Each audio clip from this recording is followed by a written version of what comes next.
Conociendo a Dios, Jesús el entrenador. Seguimos conociendo a Dios a través de su palabra, a través del estudio del Evangelio de Marcos y en cómo hemos seguido avanzando en conocer a Jesús. Hemos visto la autoridad que tiene Jesús. Tiene autoridad para sanar, tiene autoridad espiritual sobre el enemigo, los espíritus malignos, los calla, los expulsa.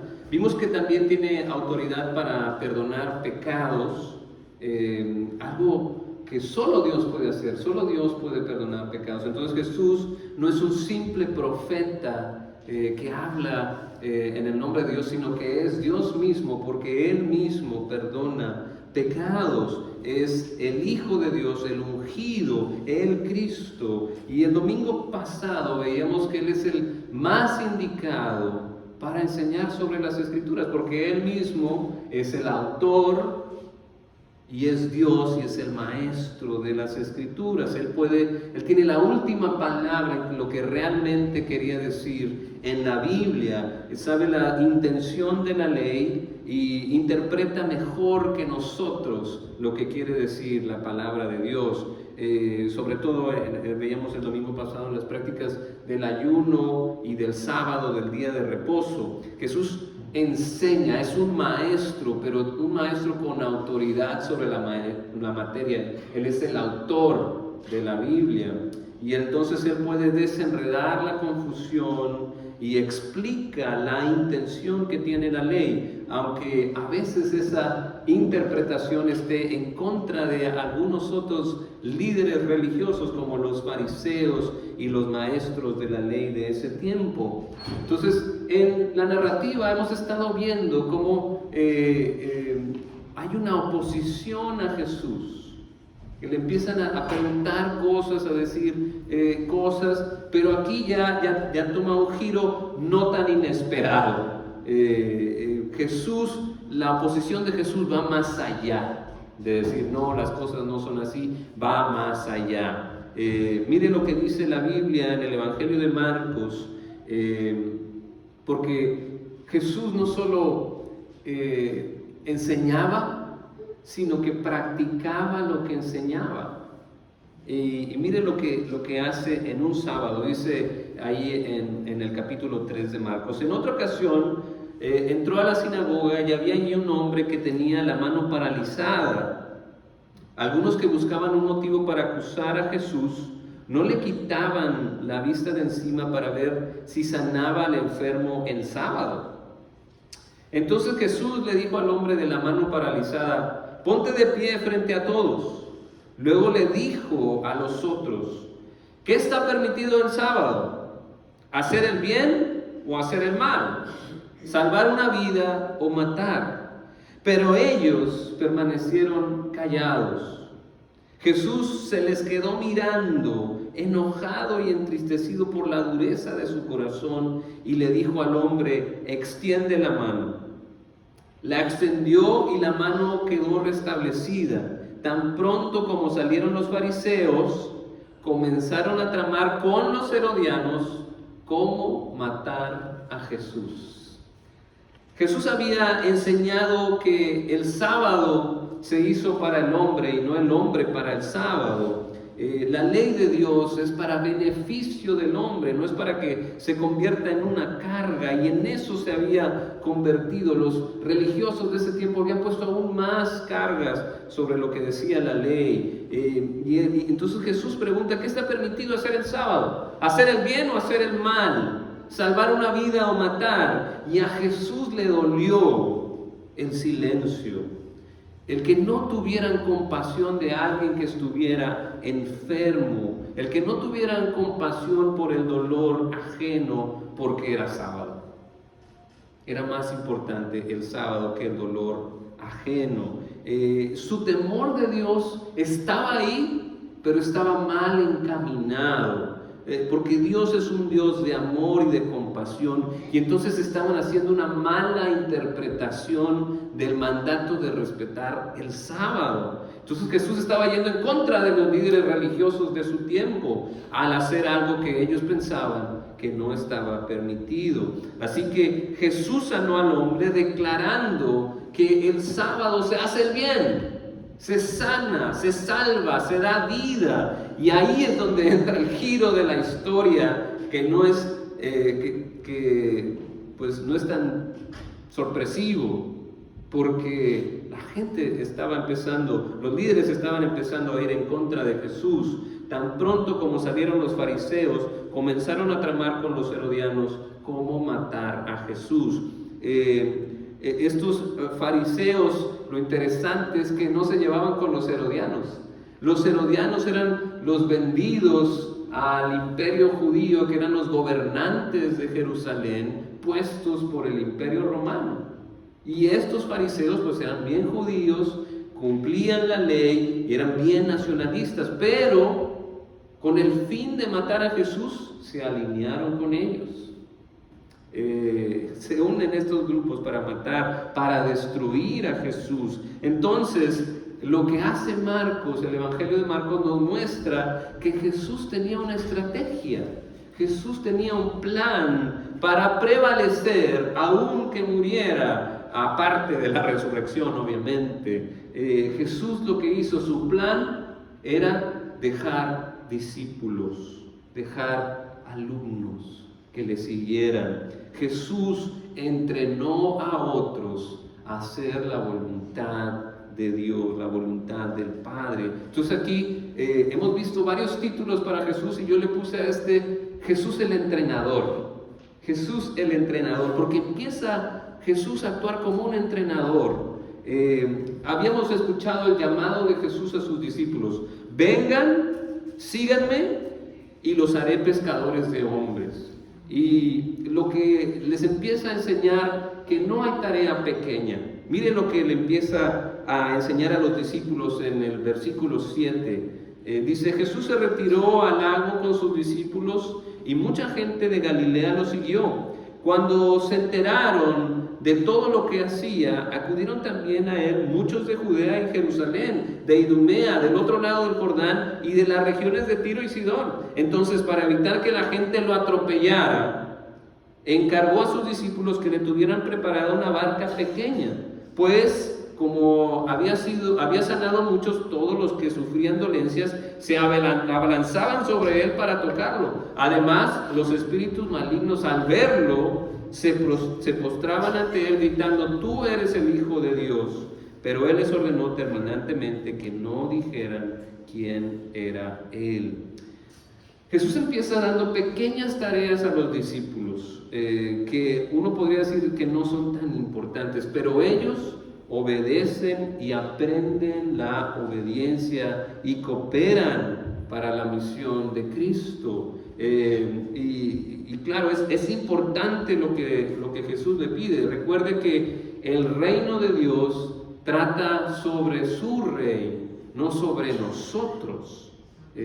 No se trata de nosotros, se trata de Cristo, se trata del reino de Dios, de los valores, de la paz, del amor, de la reconciliación, del perdón. Trata de la gracia, del arrepentimiento, porque eso es lo que cambia a la persona y es la maravilla de nuestro Dios. Y cualquier esfuerzo en esa dirección es valioso. Y estas son las palabras de Jesús: hiciste bien, siervo bueno y fiel, en lo poco has sido fiel, te pondré a cargo de mucho más, ven a compartir la felicidad de tu Señor, dice el Evangelio de Mateo 25-21. La barca que les pide Jesús a sus discípulos iba a ayudar a que la gente escuchara el mensaje de salvación, el mensaje que cambia la vida. Arrepiéntete y cree. Era lo que predicaba Jesús. Recuerde que el Señor tiene toda la autoridad, y cuando pide algo, lo pide porque es lo mejor para nosotros, porque Dios nos ama. Y no sé si usted crea eso. ¿Lo cree? Amén. Lo que pide Jesús es lo mejor para nosotros, es para nuestro bien. Imagínese que un discípulo le diga ahí: eso es muy fácil, no lo voy a hacer. Yo estoy hecho para cosas mayores. ¿Con qué ganas Jesús le va a dar tareas con más responsabilidad en la misión de reconciliar al mundo si no puede hacer las cosas pequeñas? ¿Y cómo le va a dar tareas a alguien en un reino donde lo más importante es la humildad? Yo estoy hecho para cosas mayores. Hay que ser fiel a Cristo en lo mucho, pero también en lo poco, en los pequeños detalles. Cualquiera que esos puede ser mover una silla, abrir las puertas del templo, hacer una comida. Bueno, no, para mí es complicado, pero para otros no. Pero cualquier cosa, pequeña o grande, limpiar un baño, cualquier cosa que va a ayudar al reino de Dios es importante, sí lo es. Y tenemos que tener esa barca preparada para el Señor. Eso es importante también. Fue tan importante que quedó para la posteridad en el libro de Dios, en la Biblia. Nada de lo que hacemos para el Señor es en vano, sino lo contrario, es lo que realmente cuenta para la eternidad. Sea grande o sea poco, lo que haces para Dios queda para la eternidad. No se engañen, de Dios nadie se burla, cada uno cosecha lo que siembra. El que siembra para agradar a su naturaleza pecaminosa, de esa misma naturaleza cosechará destrucción. El que siembra para agradar al Espíritu, del Espíritu cosechará vida eterna. No nos cansemos de hacer el bien, porque a su debido tiempo cosecharemos si no nos damos por vencidos. Por lo tanto, siempre que tengamos la oportunidad, hagamos el bien a todos, y en especial a los de la familia de la fe. Jesús pasa a sus discípulos a otro nivel después, pero primero tenían que aprender a obedecer la voluntad de Dios, sean cosas pequeñas o sean cosas grandes. Todo es importante para el reino de Dios. Las cosas pequeñas que Dios te pide: sé bueno, sé amable. No sabes cómo puede cambiar el rumbo de alguien con esas pequeñas cosas que haces. Un saludo. ¿Cómo estás? Puede cambiar la vida de alguien. Es algo pequeño, pero Dios te lo pide. Y puede ser algo tan importante para el reino como preparar esta barca. Eso no tiene nada que ver. No, sí tiene que ver. Porque Cristo va a estar ahí. En ese saludo, en esa sonrisa que tú das, Cristo va a estar ahí. Por eso son importantes los detalles, como las grandes cosas que hacemos para Dios. Todo es importante. Tratar bien a mis hijos, guiarlos en la palabra. Todo es importante. Tratar bien a los demás. Pero no se queda ahí. Sigue creciendo. Empezamos por cosas pequeñas, pero Dios nos pone en cosas más grandes. Subió Jesús a una montaña y llamó a los que quiso, los cuales se reunieron con él. Designó a 12 a quienes nombró apóstoles para que los acompañara y para enviarlos a predicar y a ejercer autoridad para expulsar demonios. Estos son los 12 que nombró: Simón, a quien llamó Pedro; Jacobo y su hermano Juan, los hijos de Zebedeo, a quienes los llamó Boanerges, que significa hijos del trueno; Andrés, Felipe, Bartolomé, Mateo, Tomás, Jacobo, hijo de Alfeo, Tadeo, Simón el celote, Judas Iscariote, el que lo traicionó. Estamos estudiando en la iglesia, toda la iglesia, me refiero a toda la iglesia de aquí de New Hope, Nueva Esperanza, de cómo ser mejores discípulos de Jesús, cómo ser buenos discípulos de Jesús. Y estamos reflexionando al principio en qué es una iglesia exitosa. Y coincidimos que una iglesia exitosa, aparte de adorar a Dios, cantarle alabanzas, servir al prójimo, predicar las buenas noticias, evangelizar y ser familia, tener comunión, tener compañerismo, también tenemos que discipular. Porque Jesús dice, vayan y hagan discípulos de todas las naciones. Es algo que entendemos nosotros como enseñar, pero va más allá de una lección, va más allá de eso. Jesús no dio lecciones nada más los domingos. Ese no fue su manera de discipular. Discipular, miren lo que hizo Jesús para discipular. Primero los llama por su nombre, los invita a acompañarlo. Jesús hace cosas diferentes. En ese tiempo los maestros no llamaban a los discípulos eran quienes buscaban a los maestros. Pero aquí Jesús muestra su amor diciendo, hey, vente conmigo, es importante lo que te voy a enseñar.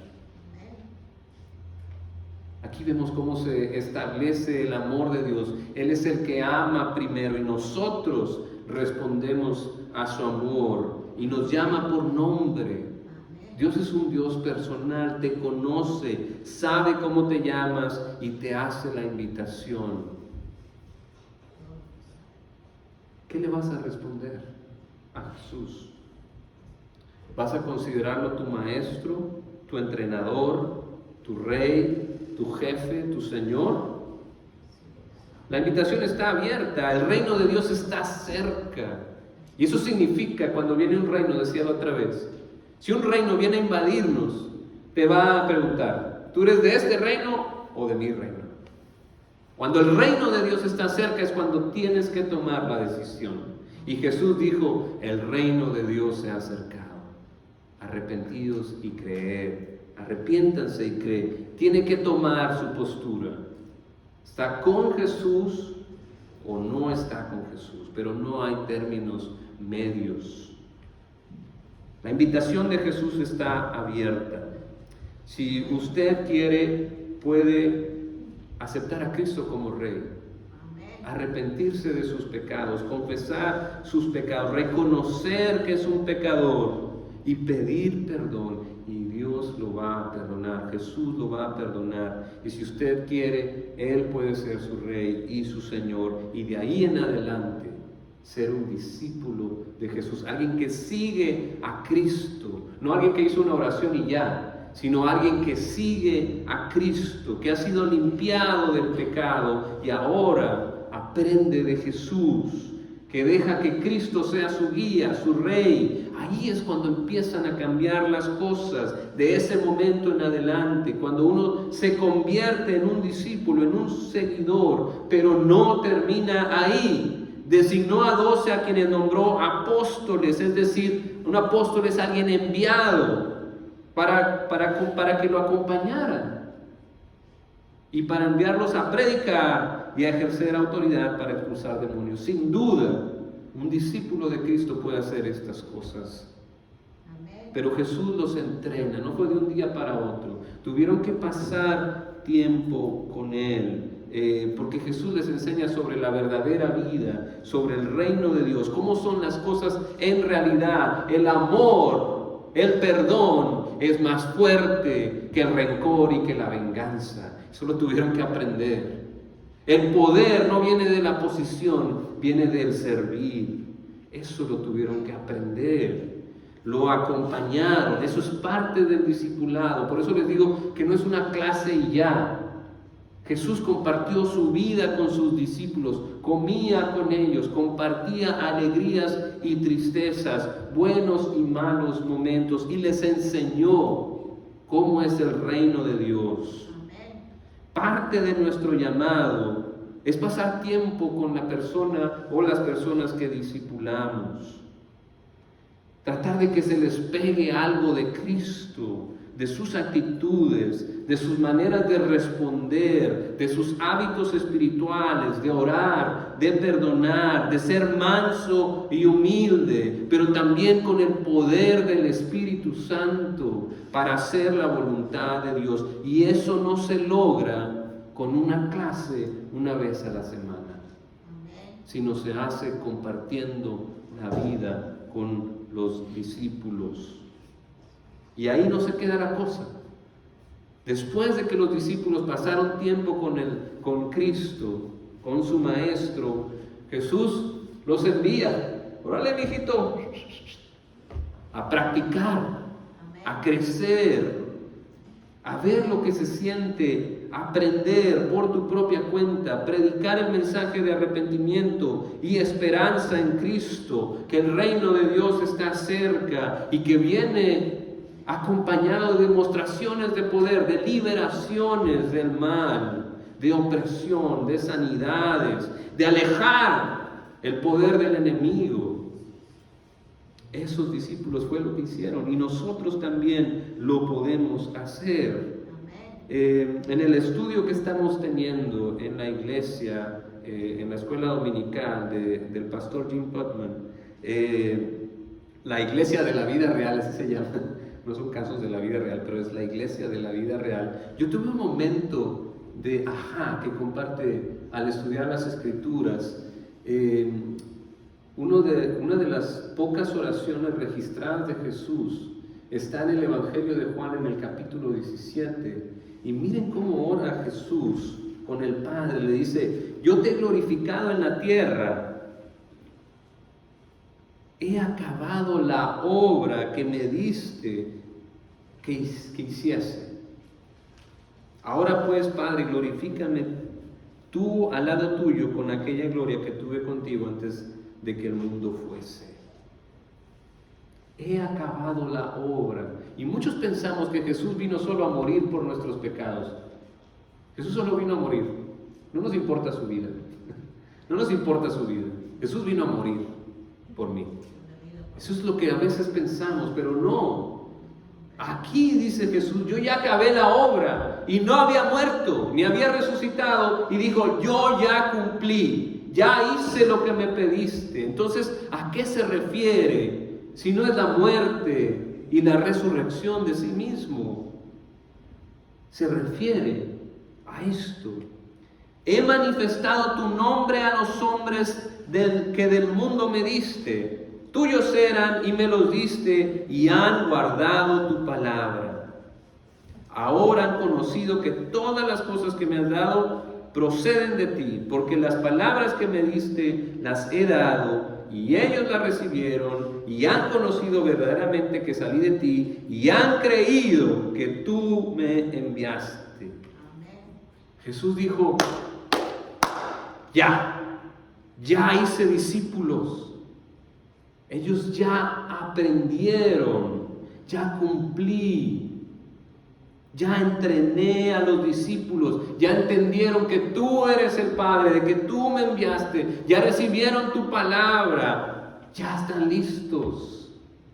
Bueno, solo les faltaba el Espíritu, el poder de Dios.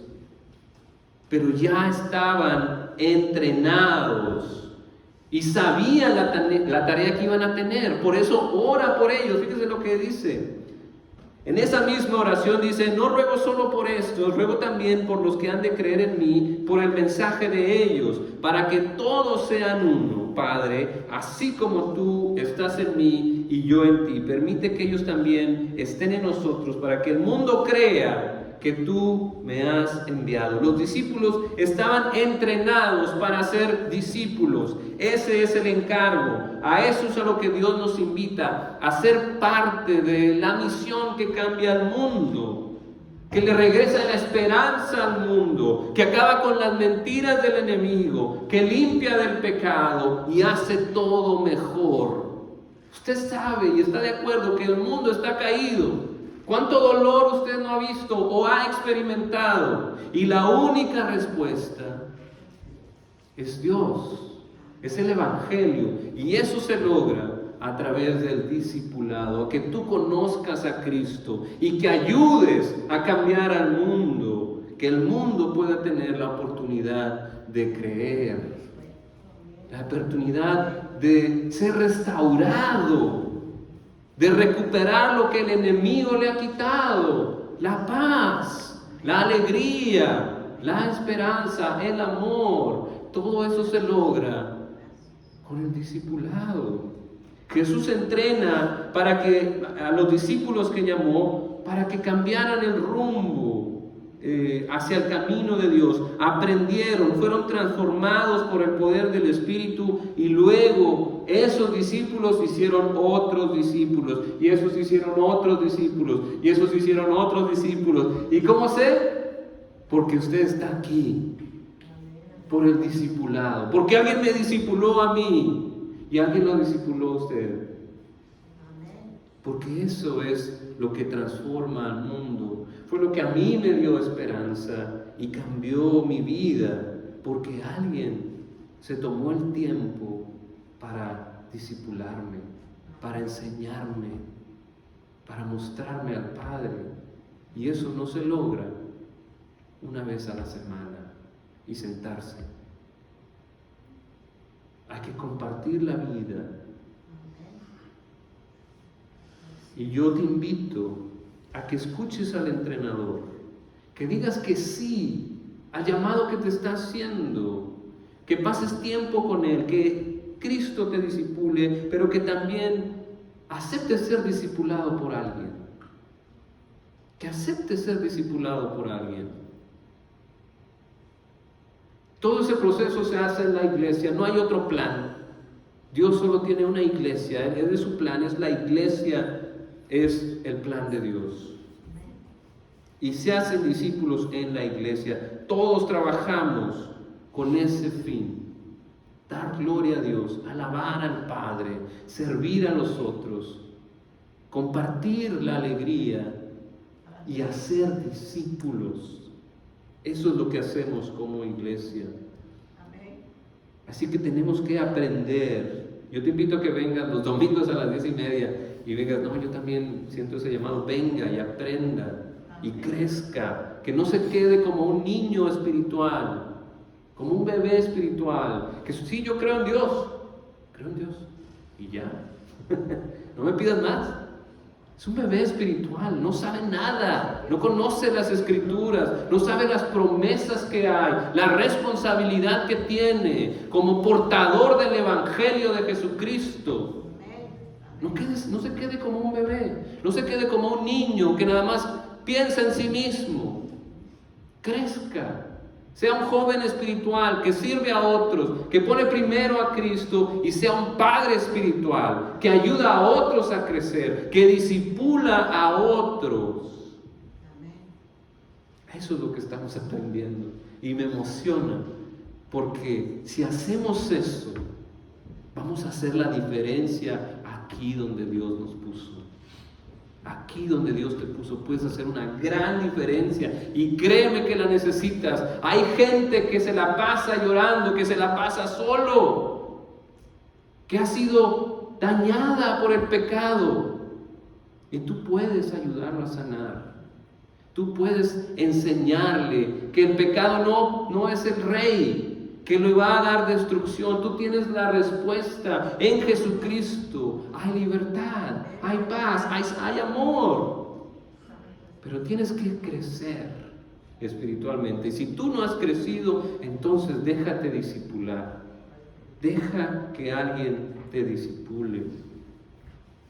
Deja que alguien te enseñe.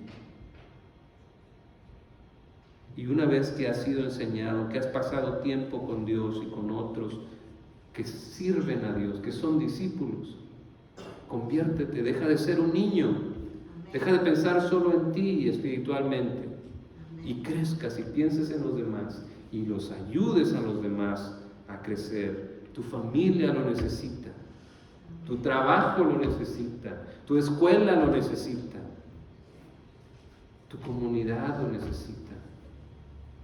¿Quién va a amar si no amo yo? Dice el canto. Así que ese es nuestro Jesús, el entrenador, nos desafía. Es lo que hace un entrenador, te dice, échale ganas, otras 10, dame 10, dale. Él sabe lo que está diciendo, y si te pide algo, es por tu bien. Es lo que hace un buen entrenador, y Jesús es el mejor entrenador para la vida, para que te vaya bien en la vida. Déjate entrenar. Hazle caso al entrenador. Busque un hermano más maduro espiritualmente y dice, enséñame, hermano. ayúdame a crecer. ¿Cómo le hiciste tú para ser tan espiritual? Y no se crea mucho si le dicen eso. Más bien sea humilde y comparta la sabiduría, la experiencia que ha tenido con Dios, pero sobre todo comparta la palabra de Dios. Y todo eso lo hacemos aquí en la iglesia. Que Dios nos ayude, que Dios nos ayude a seguir creciendo como iglesia, no quedarnos bebés infantiles espirituales, sino a ser padres espirituales. Esa es mi oración. Que el Señor nos ayude a cumplir la misión de Dios. Amén. Amén. Voy a tener un tiempo de respuesta a la palabra. Si tú quieres responderle a Dios y quieres decirle, sí, Señor, yo ya quiero dejar de ser un muerto espiritual y quiero tener vida espiritual, quiero nacer de nuevo, puede pasar aquí al frente y decir, yo quiero ser ahora un discípulo de Jesús, quiero que Cristo sea realmente mi Rey, quiero que venga a mi corazón, quiero que lo limpie, que quite el pecado. Pase aquí al frente y oramos juntos. O si usted ya dijo, no, yo ya soy discípulo de Cristo, bueno, entonces, ¿qué es lo que el Señor le está pidiendo? El compromiso que va a hacer, hágalo en oración. Dígale al Señor, yo quiero que me ayudes a dejar de ser un bebé, un niño, un joven, y quiero ser un padre espiritual. Ayúdame a crecer. Puede hacer esa oración. O no sé lo que el Señor le esté pidiendo, pero contéstele al Señor en oración mientras le comparto este canto que habla sobre Jesús.